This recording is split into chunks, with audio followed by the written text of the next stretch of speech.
സുഹൃത്തുക്കളെ, അടുത്തൊരു ബെല്ലോടുകൂടി നാടകം ആരംഭിക്കുകയായി. ബൈക്കിലുള്ള ഒരു വേറൊരു ഞാൻ ചിലപ്പോ ഇത് പറഞ്ഞ കരണ്ട് പോകും.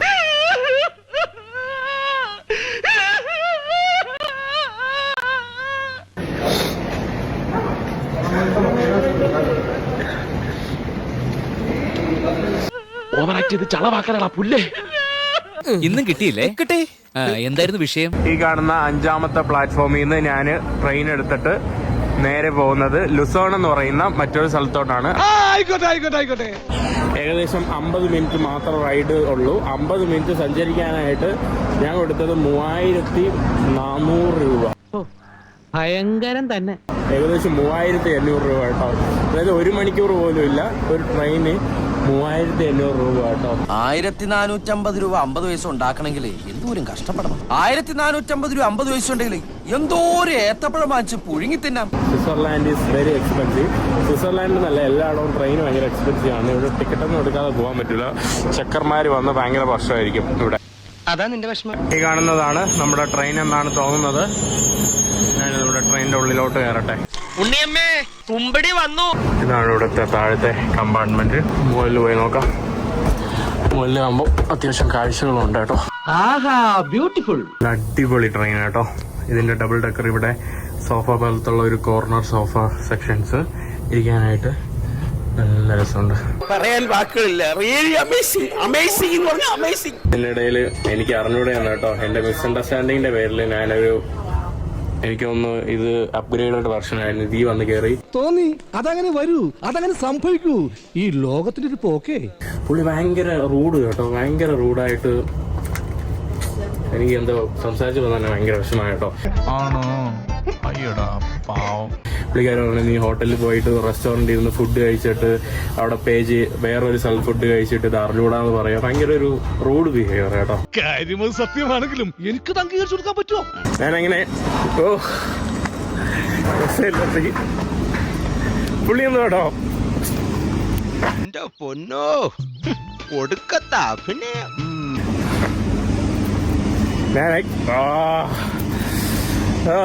എനിക്ക് ചിലപ്പോ ഇങ്ങനെ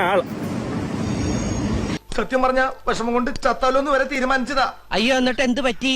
മരിച്ച പോസ്റ്റ്മോർട്ടം ചെയ്യലൊന്ന് പേടിച്ചിട്ടാ. ആളുകൾ മോശമായിട്ട് സംസാരിച്ചാൽ പെട്ടെന്ന് വിഷമം വരും കേട്ടോ. പുള്ളി എന്തോ എനിക്ക് അറിയില്ലായിരുന്നു കേട്ടോ. ഞാൻ ടിക്കറ്റ് എടുത്ത് ഓൾറെഡി വന്നിരുന്നു. അപ്പൊ എനിക്കറിയില്ലായിരുന്നു. ഞാൻ ഓൾറെഡി എന്റെ ടിക്കറ്റ് കാണിച്ചിട്ട് ഒരു സ്ത്രീയുടെ അടുത്ത് ചോദിച്ചു. പകച്ചു പോയി എന്റെ ബാല്യം. പോകുമ്പോ എനിക്ക് എനിക്ക് അവിടെ ഇരിക്കാൻ പോലും പറ്റുമെന്ന് ഞാൻ പുള്ളിക്കാരിയുടെ അടുത്ത് ചോദിച്ചു. അപ്പൊ പുള്ളിക്കാരി പറഞ്ഞു ഇത് ഓക്കെ ലൂസോൺ പോകുന്നതാണ്. ഓക്കെ, ഞാൻ അവിടെ ഇരിക്കാൻ പറ്റുമെന്നല്ല ചോദിച്ചു. എനിക്കറിയില്ലായിരുന്നു 2 ക്ലാസ് ഉണ്ടെന്ന് പോലും. പുള്ളിക്കാരൻ വന്നു, ടിക്കറ്റ് കൊടുത്തു ആക്കി. അപ്പൊ പുള്ളിക്കാരൻ പറഞ്ഞു നീ ഇത്രയും നേരം ഫ്രീ ആയിട്ട് ഇത് യൂസ് ചെയ്യുമായിരുന്നു, അതാണ് ഇതാണ്. പുള്ളിക്കാരന് പറയാം ഫൈൻ അടയ്ക്കാതെ പോകാൻ പറ്റൂല. ഇങ്ങനെ പേടിക്കലടാ ആണുങ്ങളെ വില കളയാനായിട്ട്. ഞാൻ ഫൈന് എന്റെ കയ്യിൽ ലോക്കൽ മണി ഇല്ലായിരുന്നു. ഞാൻ പറഞ്ഞു യൂറോ എടുക്കാന്ന് പറഞ്ഞു. കാർഡ് പറ്റാത്തതുകൊണ്ട് ഞാൻ കൊടുത്തു. പക്ഷെ പുള്ളിക്കാരൻ പറഞ്ഞു നീ റെസ്റ്റോറന്റിൽ പോയിട്ട് അങ്ങനെ ചെയ്യുമ്പോ നിനക്ക് അങ്ങനെ പറയാലോ, ഇവിടെ വന്നിട്ട് ഫ്രീ ആയിട്ടിരുന്നിട്ട്. എന്തേട്ടോ ഉണ്ടുപോക്കി കാണിക്കരുത്. ഇല്ലേട്ടോ. ബട്ട് ബൈക്കിലുള്ള ഒരു വേറൊരു ഞാൻ ചിലപ്പോ ഇത് പറഞ്ഞ കരണ്ട് പോകും കേട്ടോ. കാരണം ഇതൊക്കെ നീ ഒരു സിനിമയിലാണ് ചെയ്തിരുന്നതെങ്കിൽ അഭിനയത്തിനുള്ള ഉർവശി അവാർഡ് ഈ വീടിന്റെ അലമാരയിൽ കിടന്നേനെ. ഈ പുള്ളിക്കാരൻ അറിയാം കേട്ടോ. ഞാൻ ഫുള്ള് ട്രാവൽ ചെയ്യുന്ന വ്യക്തിയാണ്. പുള്ളി എന്റെ ഇത് കണ്ടു, ഞാൻ നല്ലതുപോലെ വിശദീകരിച്ചു. പുള്ളിക്കാരൻ അറിയാം. ബട്ട് സ്റ്റിൽ ഇവരുടെയൊക്കെ മൈൻഡിൽ നമ്മൾ എന്തൊക്കെ പറഞ്ഞാലും നമ്മൾ ഒരു എമിഗ്രന്റ് അല്ലെങ്കിൽ തേർഡ് വേൾഡ് കൺട്രിയിൽ നിന്ന് വന്ന ഒരാളാണെന്ന ഒരു ഇത് മാത്രമേ അവര് തരുള്ളൂ. ഞാൻ മനസ്സിന് വിചാരിച്ചോളൂ ഇപ്പൊ വണ്ടി അവിടെ ചെന്നിടിച്ചു നിൽക്കുന്നു. ബട്ട് സ്റ്റിൽ ഇവരുടെയൊക്കെ മൈൻഡിൽ നമ്മൾ എന്തൊക്കെ പറഞ്ഞാലും നമ്മൾ ഒരു എമിഗ്രന്റ് അല്ലെങ്കിൽ തേർഡ് വേൾഡ് കൺട്രിയിൽ നിന്ന് വന്ന ഒരാളാണെന്ന ഒരു ഇത് മാത്രമേ അവര് തരുള്ളൂ കേട്ടോ. Cool down. ഏത് പട്ടിക്ക് ഒരു ദിവസം ഉണ്ടെന്നല്ല പറയാറ്, അതുപോലെ സാറിനുണ്ടാവും ഒരു ദിവസം.